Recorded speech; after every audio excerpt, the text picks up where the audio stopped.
れば帰ってゲームをしてもいいですか？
用がなければ帰ってゲームをしてもいいですか？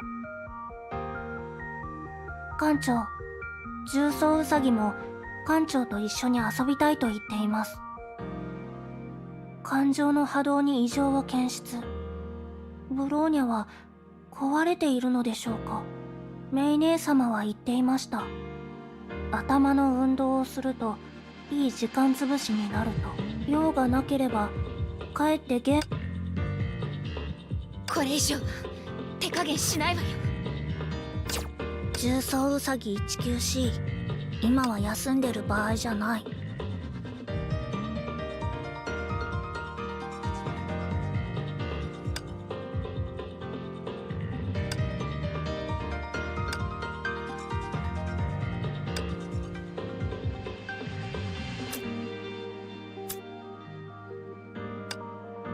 安心してバルキリー・メイ。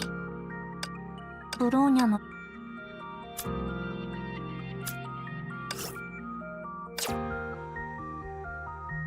感情の波動に異常を検出。ブローニャは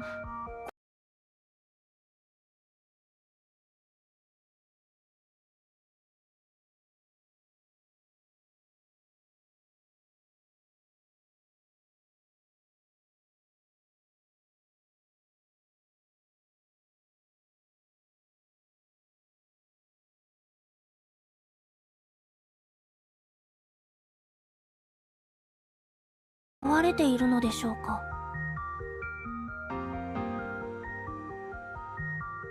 メイ姉様は言っていました。頭の運動をするといい時間つぶしになると。用がなければ帰ってゲームをしてもいいですか？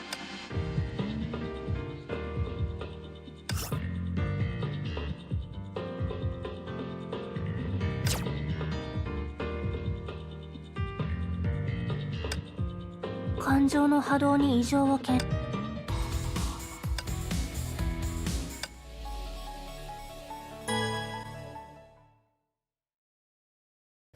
任務開始します。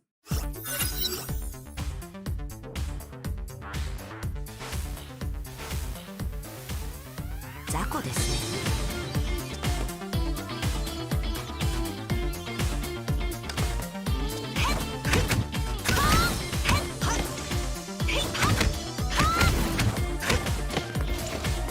さっさと片付けてしまいましょう。艦長、注意してね。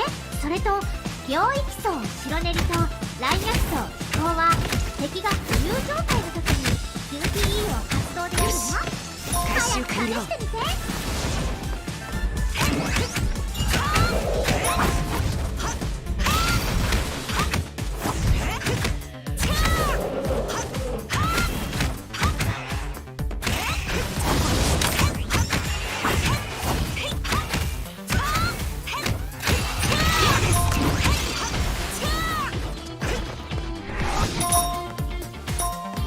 した。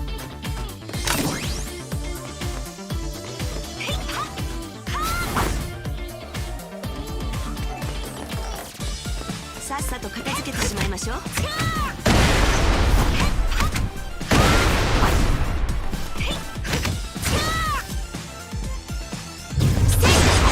一撃必殺。そんな好き勝手して私が許せないわよ。位置につきました。よし、回収完了。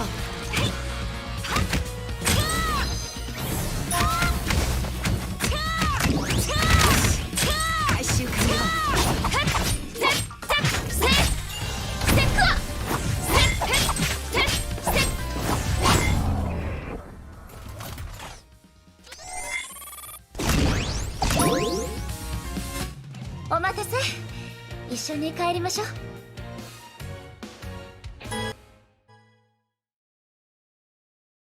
任務開始します。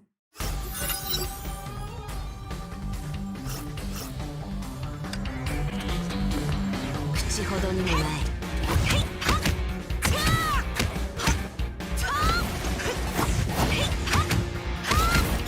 今です。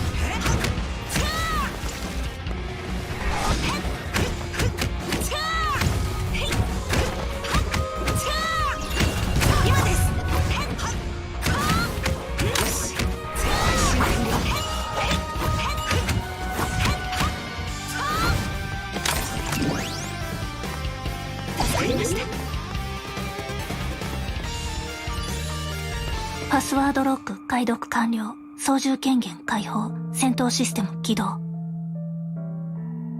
トロイの木馬ウイルス。いえ、崩壊エネルギーが漏出しているだけ。異常ないはず。ネゲントロピーの特殊戦闘機構解読完了。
位置につきました。任務完了です。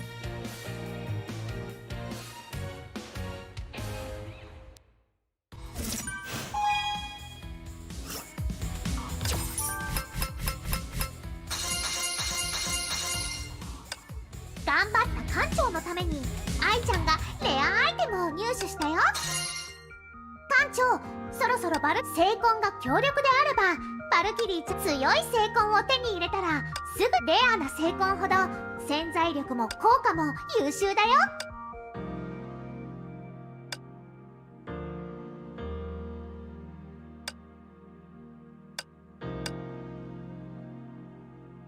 艦長やるじゃない。任務をクリアしたら報酬が獲得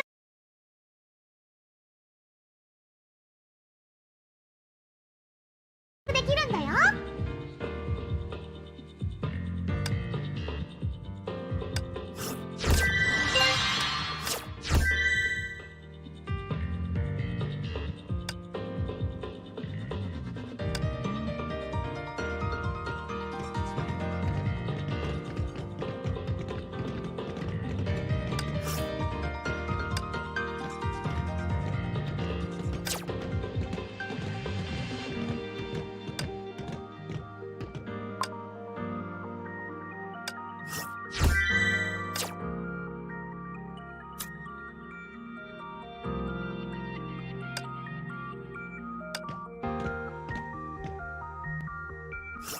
ここが学寮だよ。なんか寂しくない？大丈夫、愛ちゃんが一緒に改装してあげる。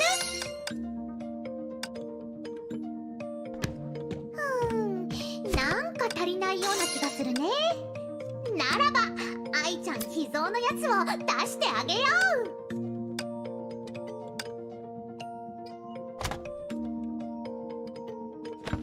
聡明な館長なら気づいたよね。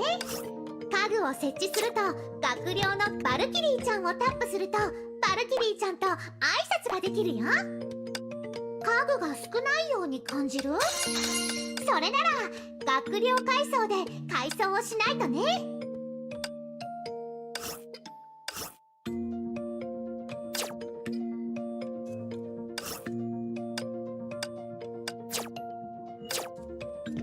最後に愛ちゃんからのプレゼントを受け取って。たまには愛ちゃんの部屋にも遊びに来てね。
ちゃん仕事終了だよ。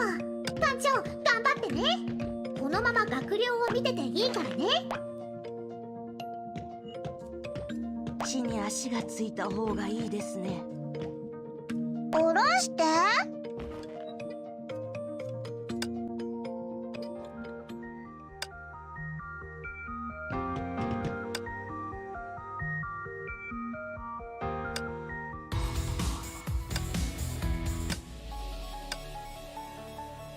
ワルキューレシステム。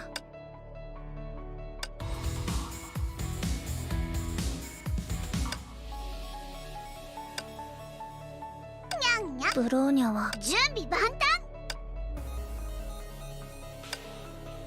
私の出番。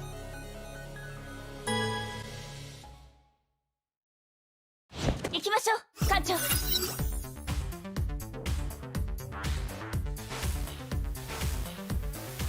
館長と一緒にいると安心します。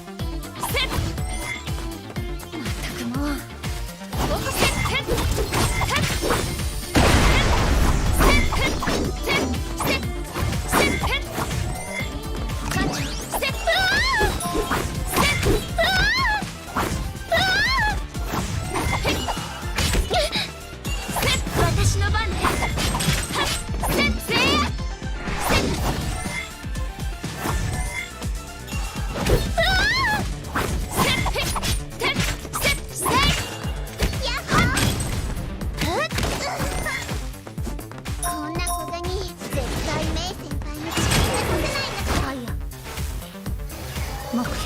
速、ファイヤー発射、射撃開始。目標ファイヤー。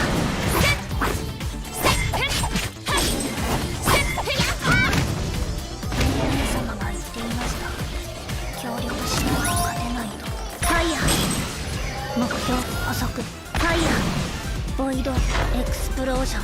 艦長、バルキリー戦車の敵に大量だから必殺技を発動したらキャラを切り替えてもバルキリー戦車は必殺技が終了するまでコンビニが何に手を入るか楽しみね。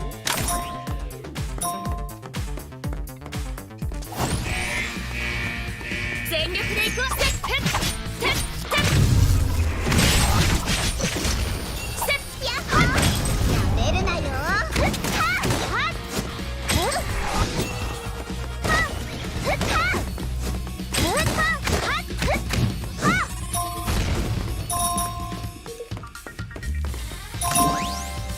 こんな簡単なクエストのために呼び出さないでよ。環境はクリア。重装ウサギ 194 メインコントロールシステムの解読を開始。ログインパスワードなし。全操作権限を解放。どうして？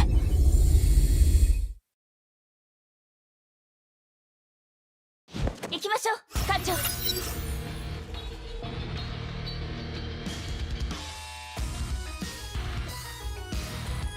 艦長、嫌よ、あんなスパムメール誰が信じるもんか。仕方ないわね。ブロイネちゃん、キアナちゃんの誕生日は12月7日よ。メイ先輩。アクセス権限承認。目的地をセーフレイヤ学園に変更します。パスワードって本当に私の誕生日。これ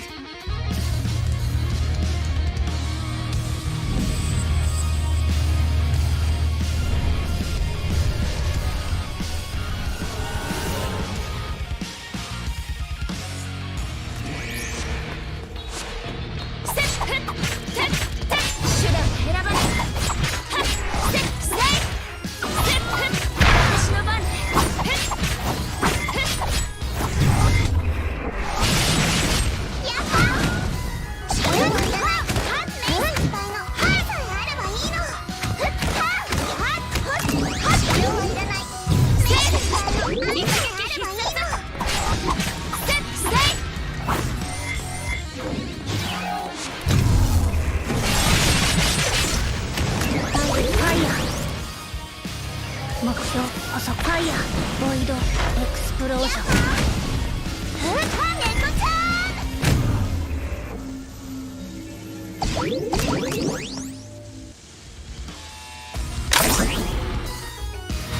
勝利して当然だよね。何？不満なの？ブロイネちゃん、しっかりして。メイ姉様、どうかしましたか？よかった、目を覚ましたのね。ブローニャ、まさかブローニャのチップが制御不能になったのでは？通信が回復したの？ブローニャ大丈夫？ブローニャは大丈夫です。ですが、姫子少佐、学園に戻ったらブローニャに精密検査をしてください。ブローニャはもうみんなの足を引っ張りたくありません。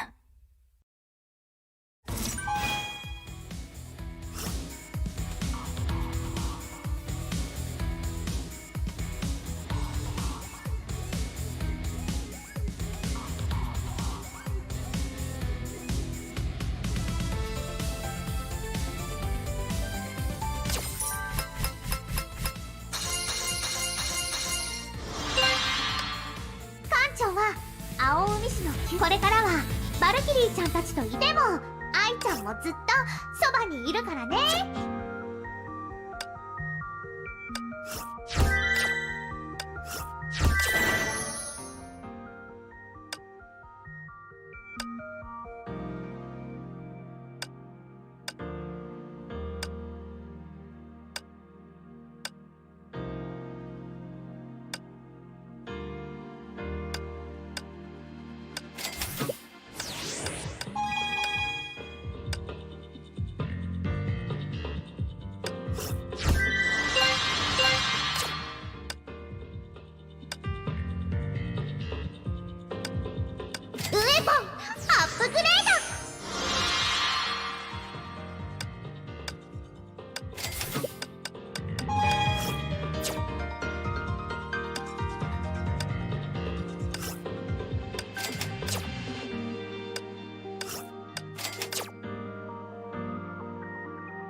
ウェ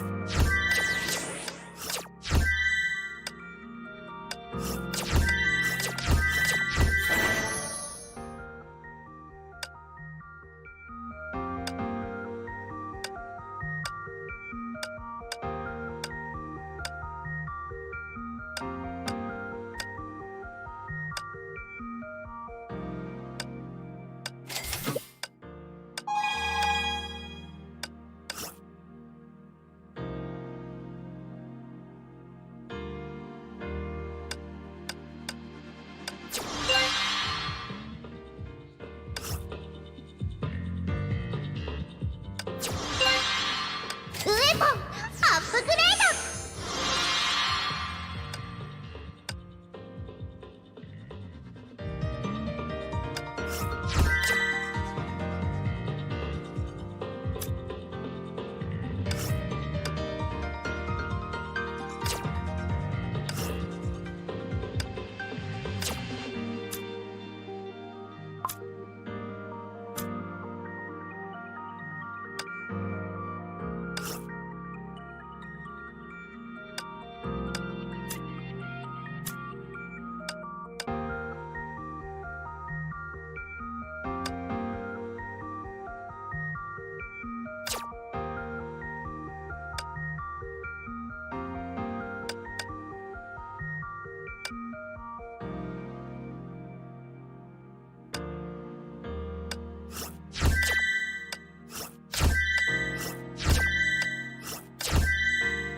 重装ウサギ 19C オブノビット。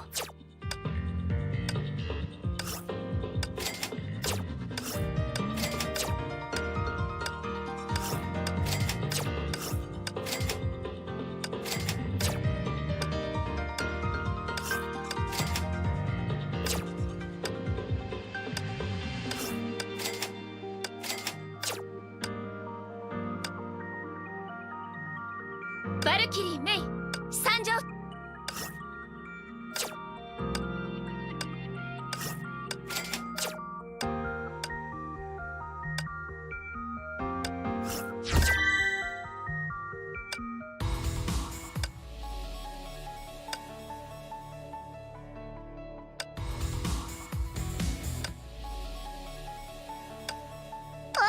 私安心して。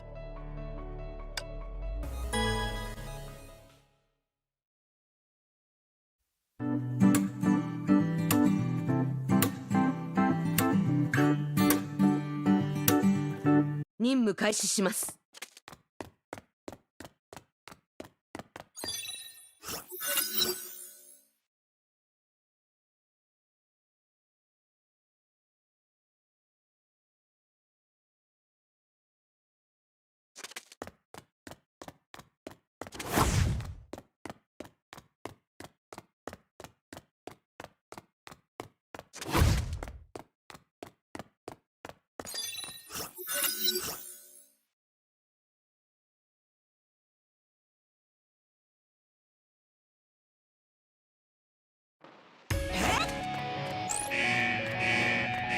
少し厄介ですね。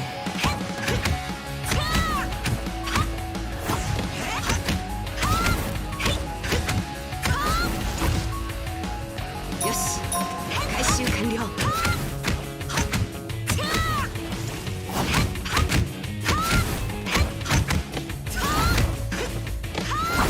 助かりました。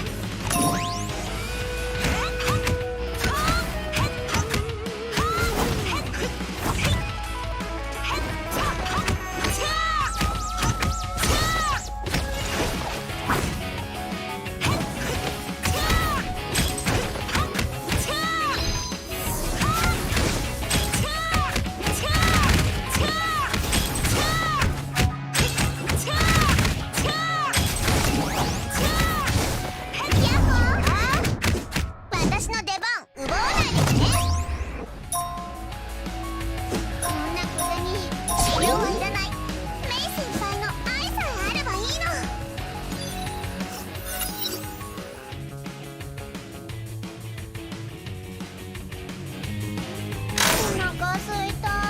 こんな簡単なクエストのために呼び出さないでよ。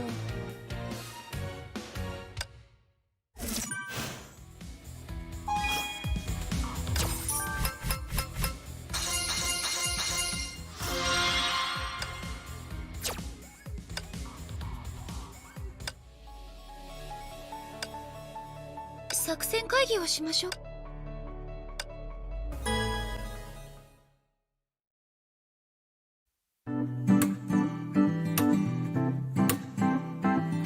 行きましょう艦長。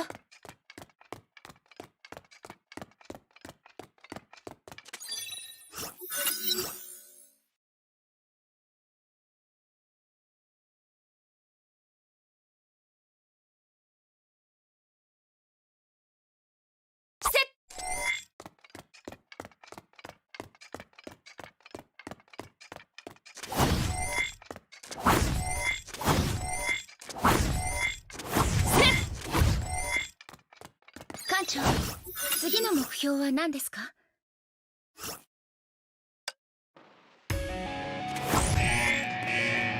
これ以上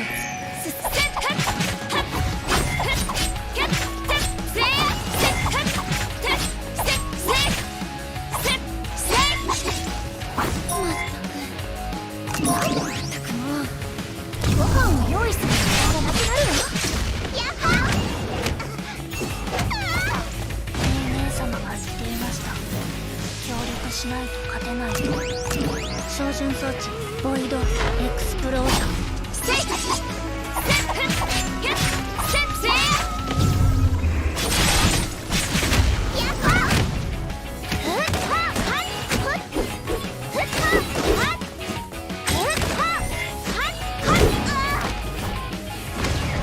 射撃開始。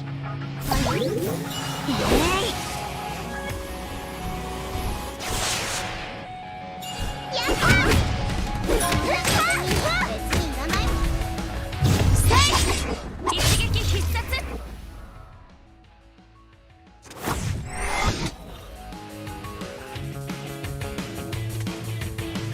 了解です、艦長。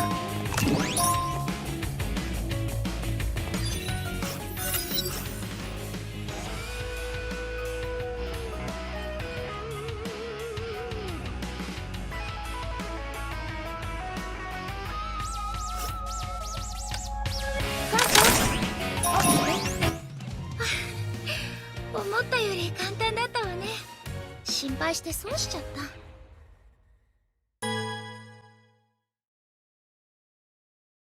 行きましょう艦長。了解です、艦長。艦長起きて、元気出してください。艦長、次の目標は何ですか？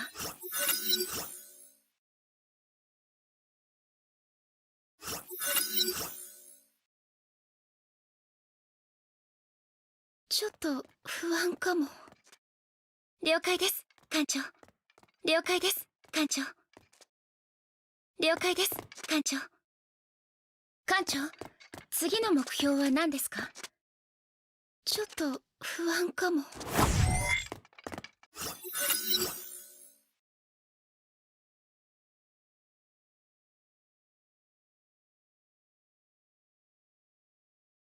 了解です、艦長。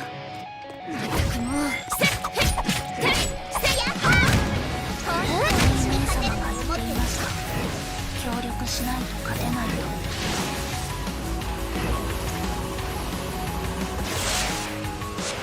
ファイヤー。イエーイ。ファイヤー。イエーイ。システム警告。大ファイヤー。イエーイ。発射。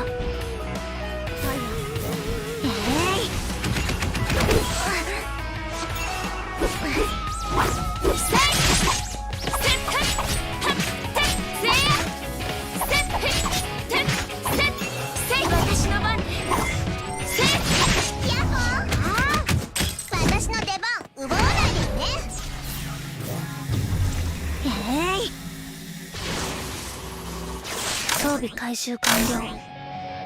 敵全員沈黙。これより帰還。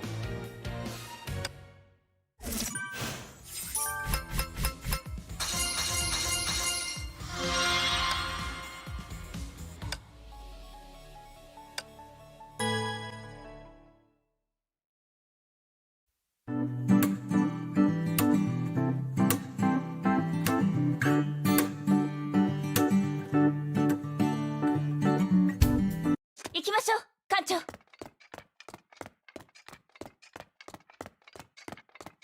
了解です艦長。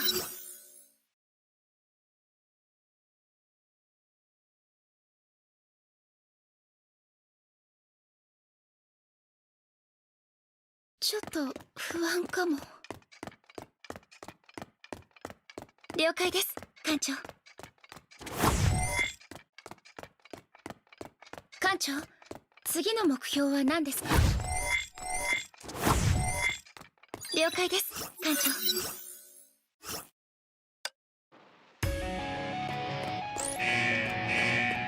全力で行くわよ。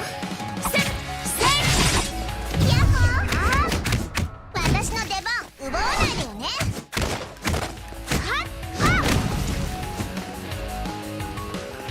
本気で私に勝てる。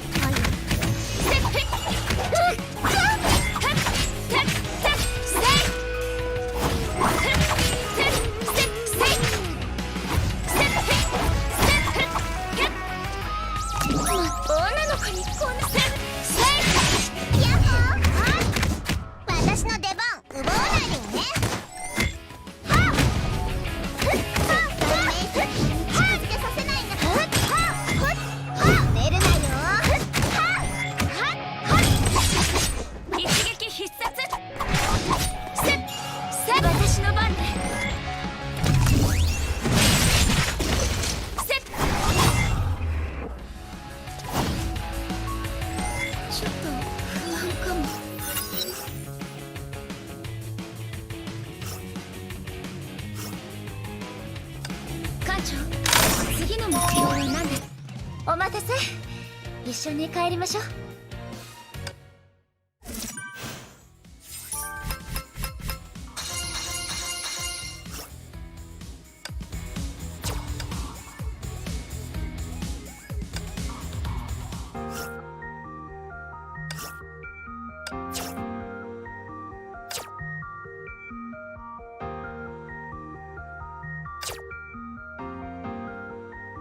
艦長、ブローニャを連れてホムセットを食べに行きましょう。今すぐに。低重力がどんな感じか。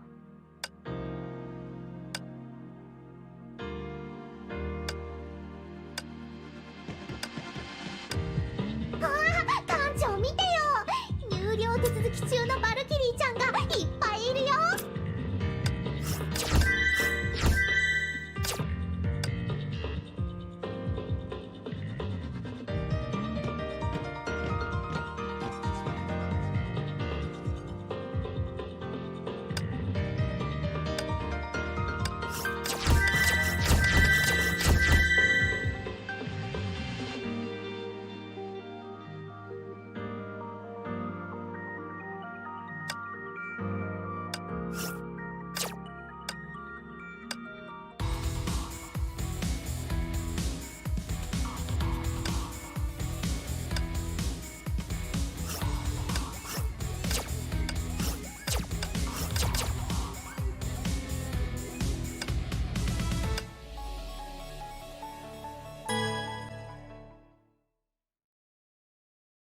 行きましょう艦長。ちょっと不安かも。出るなよ。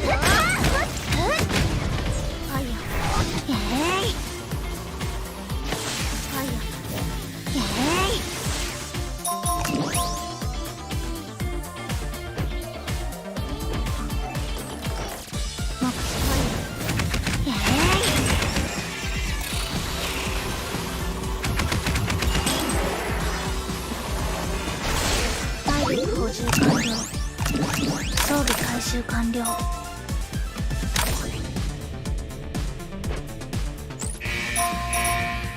システム警告。危険指数上昇。ファイヤー。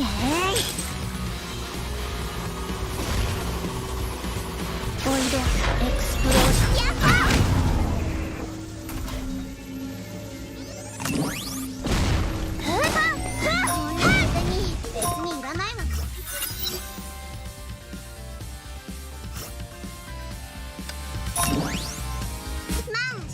当然だよね。何？不満なの？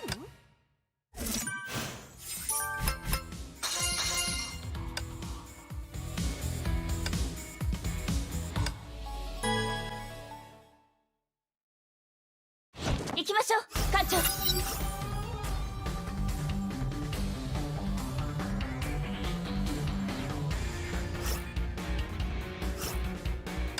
艦長と一緒にいると安心します。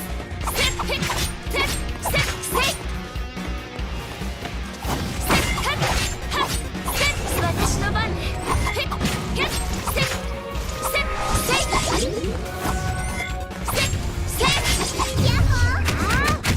私の出番奪わないでよね。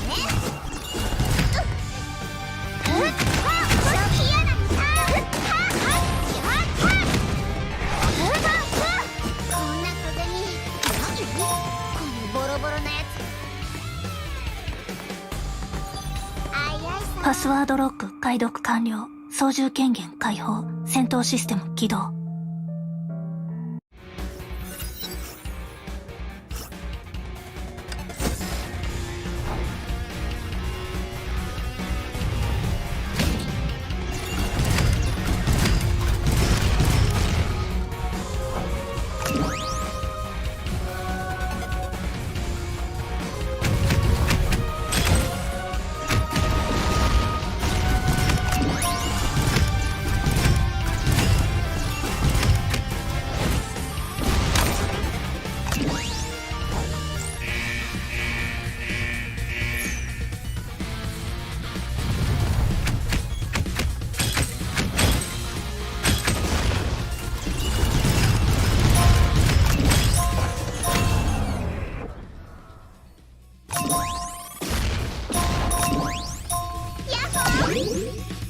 こんな簡単なクエストのために呼び出さないでよ。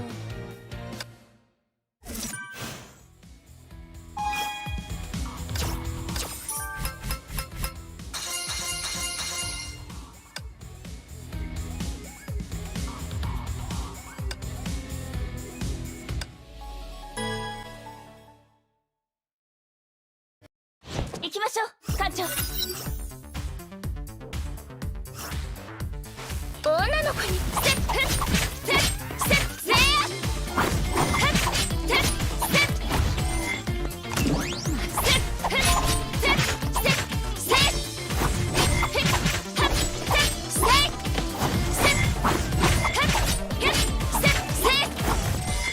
今回何が手に入るか楽しみ。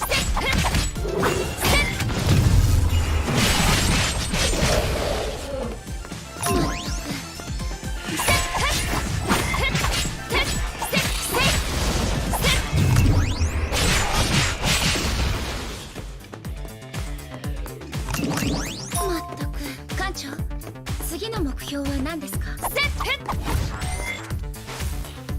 了解です艦長。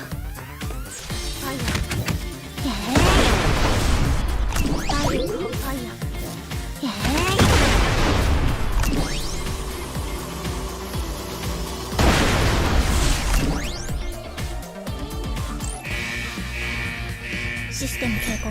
ボイドエクスプロージョン。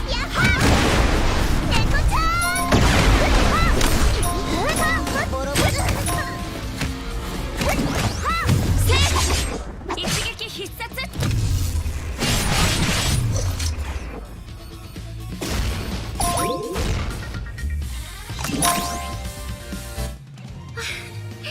思ったより簡単だったわね。そうしちゃった。